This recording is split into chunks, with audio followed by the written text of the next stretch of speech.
Welcome back to Woman Meets Motherhood. Today I have Mary on the show. Thank you so much, Mary, for coming. Mary's going to share her journey of motherhood, which is a phenomenal story. And even for her to come here and share her story, we are really grateful because it hasn't been an easy journey at all. But Mary has a heart, I guess, for her son and also just for other women who may be facing a similar situation to what she was in. And we're just really grateful that you've come to help us equip, empower and encourage other women. So if you don't mind, Mary, I just want to ask, what has your journey to motherhood been like? So if you don't mind telling us from the beginning, what that journey's been like. Okay. So I got married when I was 25, and my husband and I both wanted children.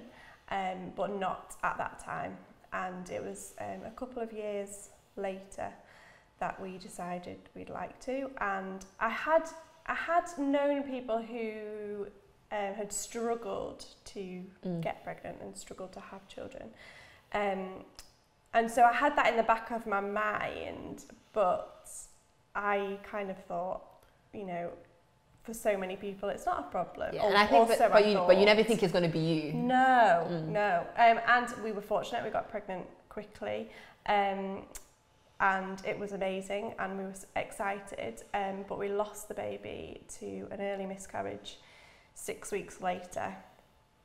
And I think it threw me because I really thought it was going to be straightforward, and I really thought that was it for us, that was the start of our journey as parents. Yeah, and we weren't dealt with in the best way when we went to hospital. We were told, the woman who saw me, she said, "Yeah, you've lost the baby. You know, it's an early miscarriage. It happens to so many women. 1 in 4 women lose babies, and you know, young enough to try again. Just, you know, get on with it and try again." So it's just very matter of fact. It was matter of fact, and now I look back, I think really I should at that point have been told that there was support there.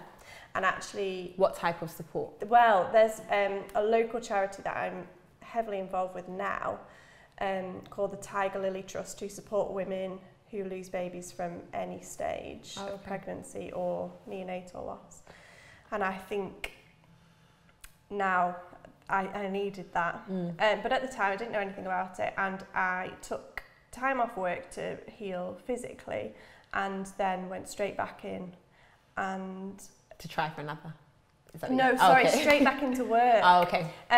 Because I didn't know what to do with it. I wasn't given any ways or support in how to deal with the emotional side of it. So I just took 2 weeks off statutory sick pay to deal with the physical side of it. And then that was it, went back to work. And yeah, we did try again, and we did become pregnant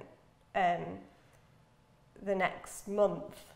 And that becoming pregnant the second time after the first miscarriage, there was absolutely, it sounds awful, but there was no joy. Really? Because it was just, it's going to happen again.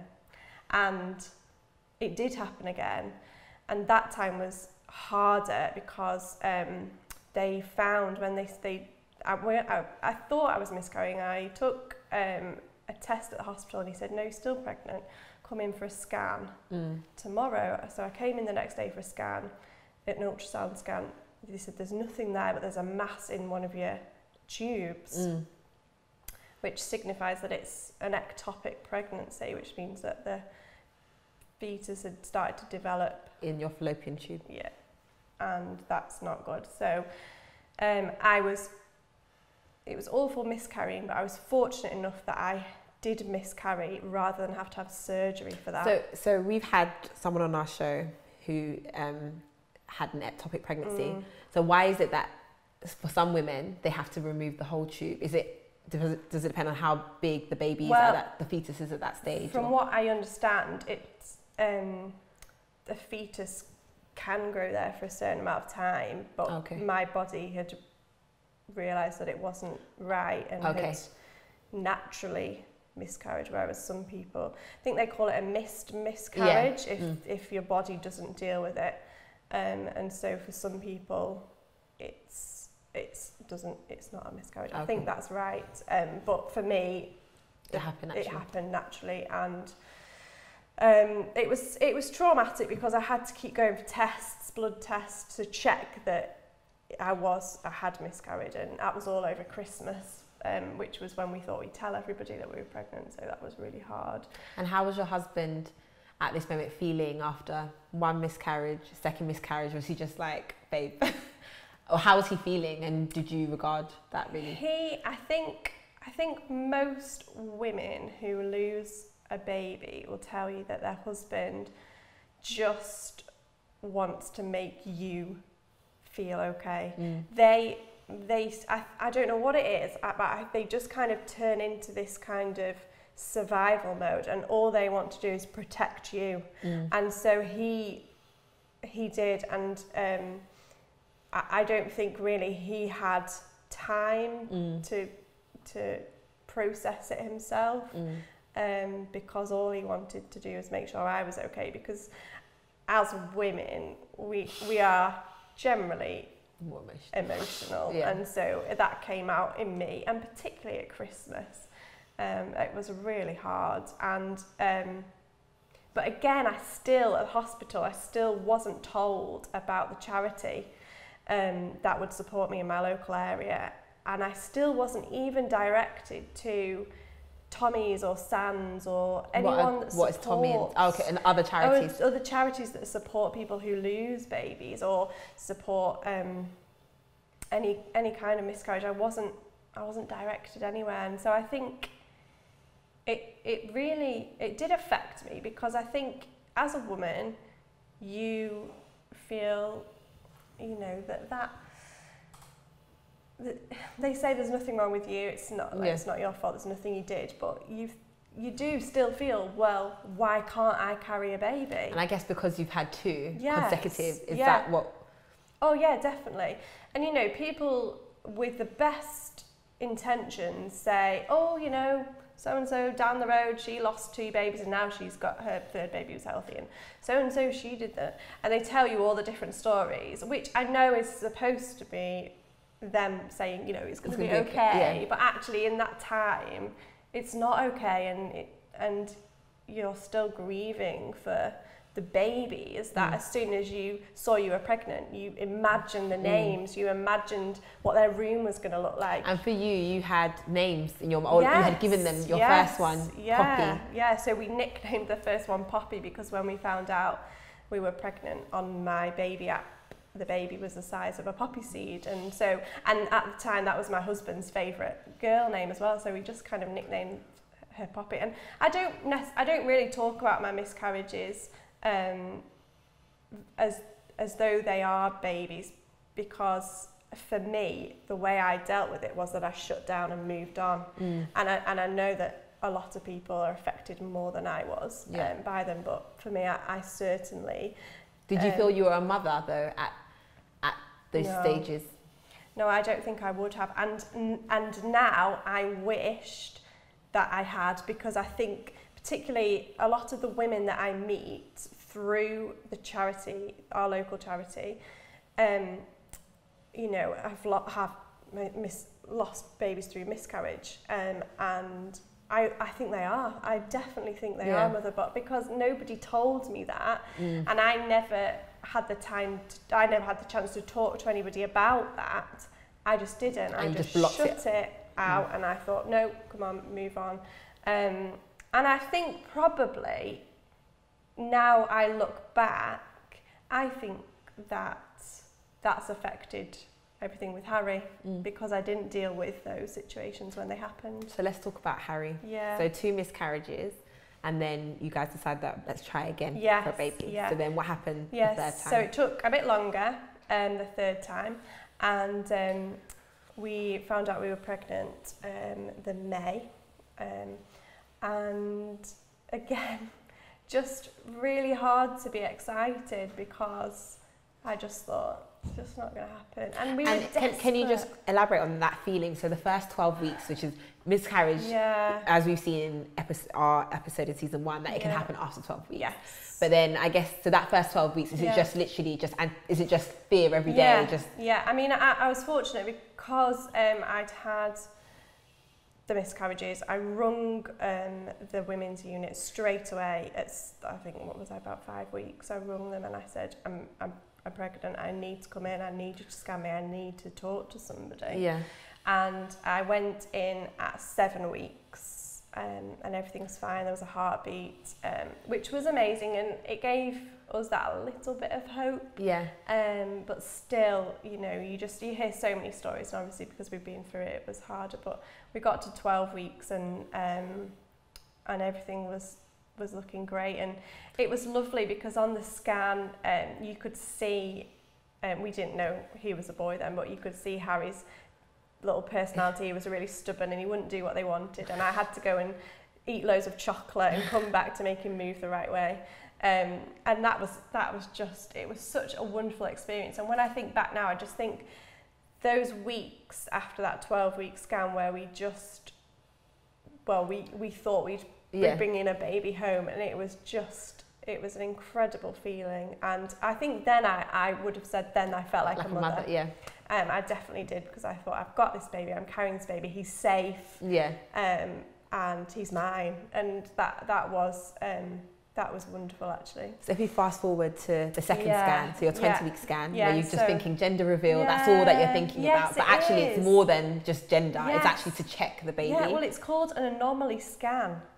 And that never registered with me, because all we talk about is it a boy or a girl? Yeah. And we'd actually been on holiday. We'd been on holiday in the States that summer, and I just remember swimming around the pool, trying to keep cool with my big bump thing, and we were chatting, my husband and I, we were saying, oh, shall we find out, shall we not?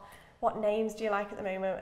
And just that really excited. Yeah. And we got back on the Tuesday from the holiday and went into hospital on the Friday.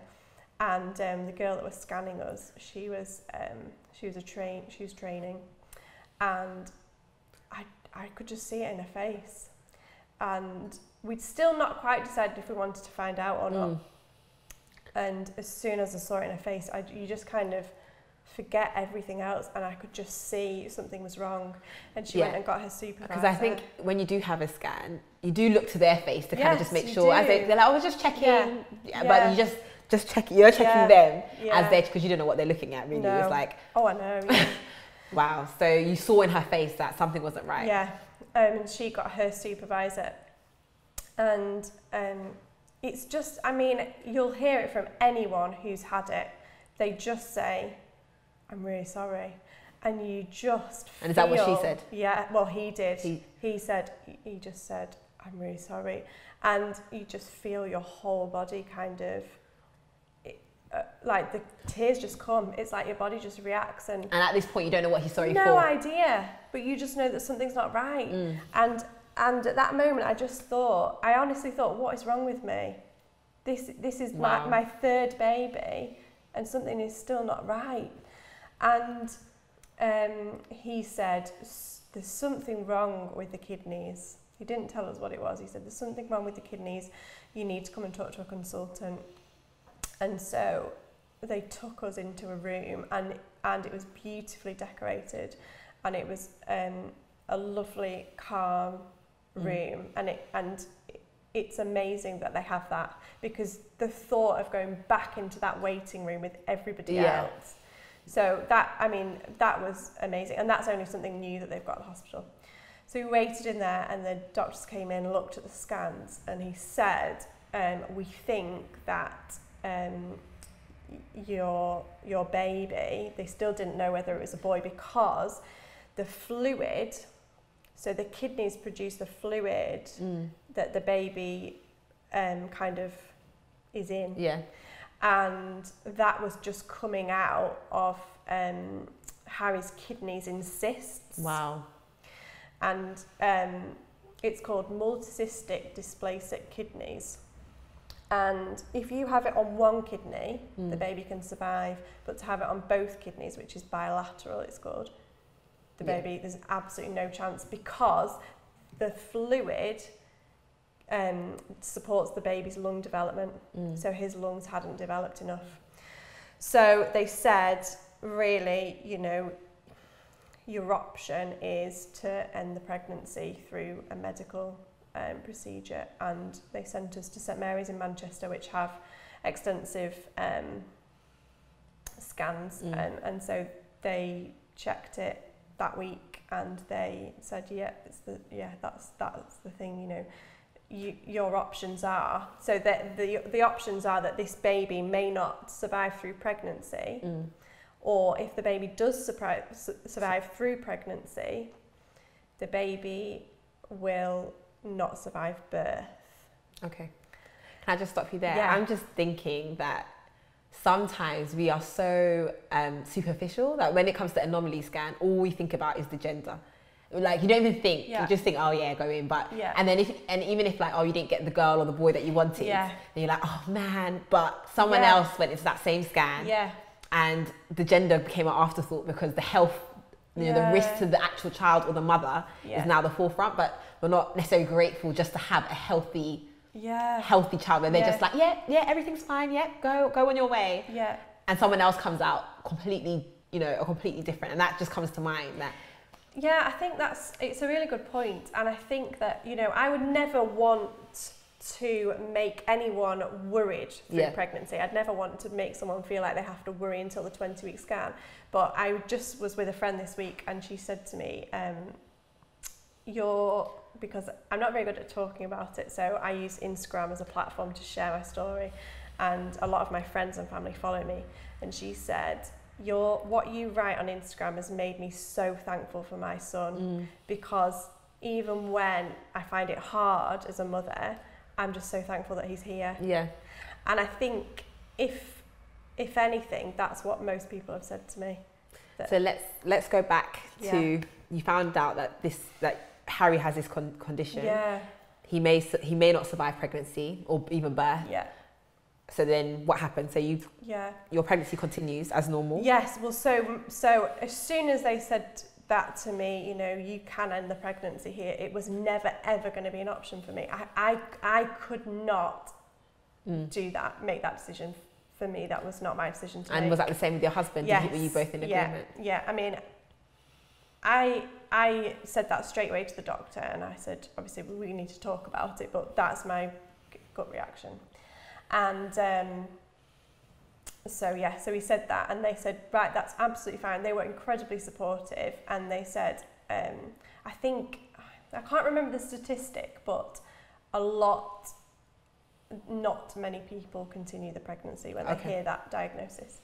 And they said, we will support you. And so we had regular scans, started out as every 2 weeks and then went to every week. And was he growing? Yes, he was. So they wanted to check the heartbeat, and they wanted to check his growth, because what can happen with the condition is that the abdomen swells. And they wanted me to have a vaginal delivery. And so that would be dangerous for me if he'd swollen too much. So everything carried on as normal, and I really struggled for the first few weeks, because I just thought, I'd connected with him, and I just thought, how can I let myself connect with a baby who isn't going to survive? And I have a lot of supportive friends and family who were saying to me, we're praying for a miracle. But so at that moment that you know, people know you're pregnant, you know, you've been on holiday, you're like, planning for what life would be like as parents. How do you even go back and communicate to friends? Is it more you just don't say anything until they say something? Like, what do you do? So I'm very fortunate. We have a destination in Wales that we go to on holiday all the time, and have done as children. And I said to my husband, I need to go. I had to just escape. It's for me, it's my happy place. So we just went there. We texted both our parents. I texted my mum, and my husband texted his dad, and we said, this is what's happened, we've been given this diagnosis, the outcomes are this, and we need you to tell people. Because I couldn't even say the words. Yeah. And so they contacted everybody they needed to, and we sent an email to our church leaders, and they sent out an email to the church family. And so we'd touched, well, what we thought was all bases. I mean, there's always the people like the neighbours that you bump into afterwards. Oh, they'll be like, oh, I thought you were yeah. So we kind of did that, and so we had such overwhelming support. I think that was the first time I realised what an incredible support network I had. People just messaging, just telling us how much they loved us, how much they were there for us, encouraging Bible verses. My mum texted me from the hymn, Great is thy faithfulness. Strength for today and bright hope for tomorrow. She said, I'm praying this for you. So was it that community? Because I know that you had even like a tea party celebration while you were still pregnant. How many weeks were you then? Oh gosh, I think I was about 30. So maybe like 10 weeks after you've had this diagnosis. Yeah. But would you say that support network was what made you still positive and be able to enjoy this time with Harry? Yeah, so the first few weeks were difficult, and then I met somebody from the hospital put me in touch with Val, who is the founder of the Tiger Lily Trust, the charity, the local charity. Yeah. And I met with her, and she had a similar situation with her baby, and she said to me, you have this time with your baby, make the most of your time. And she just completely changed my outlook on it, and I thought, yes, my baby is not going to survive, but I have this time with him now, he's still here. And so she suggested that. She said, you know, she'd heard of somebody who'd had a celebration. I don't think they'd called it a baby shower, but they'd had a celebration, and she said, just do it, you need to celebrate his life. Yeah. And I'm so thankful for her saying that to me, because it was a real turnaround for me. I started taking bump pictures again, and I started talking about him with people, and I started singing to him again, which I'd done lots when I first found out. That actually is really amazing, because even we always say that we should celebrate people whilst they're alive rather than waiting for them to pass, and then it's like you want to tell them all the good things. But that's amazing that at that moment, actually, Harry was very much still alive. Yeah. He could still hear you. And I think that's amazing that he felt love rather than rejection or you just going into a ball of depression. Yeah. And I'm sure that probably helped him survive. Yeah. Honestly, because babe, I really believe that babies inside of you feel what you feel, and I'm really sure that you know, that kept him. He wanted to meet you. Yeah. He wanted to meet you because you made him feel like you wanted to meet him. That is definitely what I wanted. I wanted him to feel loved. So post 30 weeks, what happened? So we started to have discussions with the consultants, and we had to go to some really difficult meetings about if Harry survived birth, what would we do? Did we want medication? Did we want all these different things with paediatricians? And it was really, really difficult to think about those things. When you think at that time, you should be thinking, what colour's the nursery going to be? What outfit should we buy the baby? Yeah. And you're not, you're having to talk about just really difficult things. And it was hard, and it was emotionally draining. I didn't go back to work after the 20-week scan. My work was incredibly supportive, and I just took off sick, and I needed it emotionally. I needed that time, because it was hard. It was really, really hard. Anyway, we talked about the birth, and they said, look, we want to induce you early. Because of his size, and because it was near Christmas, we just felt, we made a decision with the consultants. We felt, you know, we wanted to be home for Christmas, and so I was induced at 35 weeks, and we went into hospital not knowing what was going to happen, because he may not have survived labour, he may not have survived birth. Did you have a natural labour or C-section? Well, I had a natural birth. He was breech. Wow. And I said, I can't do it, I need a C-section. They said, no, because it will affect you in the future. You can do it, you can do it. And so I had an epidural, and I gave birth breech. Wow. And he was alive. And wow. It was just... So he was breached and amazing. Alive. Yeah, I could feel, I won't go into too many details, but I could feel him moving at one point, and I said to my husband, he's alive. I didn't want to get my hopes up. So you were even anticipating that he could be actually giving birth to a dead baby? Yeah. And I'd looked into that, and I'd talked to a paediatrician that I knew about what to expect if he was still born. Yeah. Breathing. But he wasn't. He was breathing, and it was just incredible. And how long did you have with Harry? Well, we had, it says on his death certificate 38 minutes. I think he had died slightly before then, but that was when the midwife came in and checked. They put him on me straight away, and I held him, and he was breathing, and he cried, and it was amazing. I never thought I'd hear him. And it was incredible, and they took pictures of us, and then they left us, and the three of us we had about 20 minutes together before she came back in, and I just said to her, he's gone. I just knew he'd gone. And then they had kits. We took handprints and footprints of him. We had a photographer that did our wedding. She came in and took pictures of him and us with him.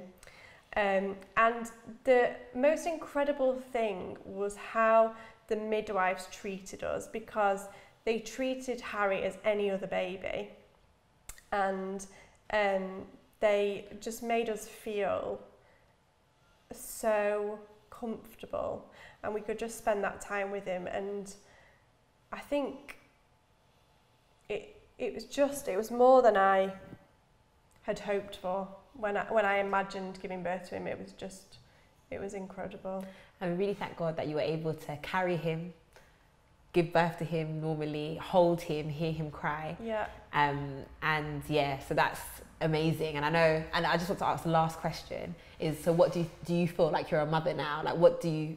Absolutely. I mean, this is why I was so keen to come and meet you and share my story, because I feel so empowered to share Harry's story, because he has made me a mother, and he has given me this opportunity. I mean, it's a place no mother would ever want to be in, but the people that I've met who have also lost babies, and the charities that I've been involved in, we've raised over £9,000 in his name in the last 6 months, and we're going to help other people with that. And I feel just so inspired to do more because of him, and I think he's impacted my life and my husband's life incredibly, but also our family and our friends. And to see the support that we've got with the raising money and the fundraising that we've done,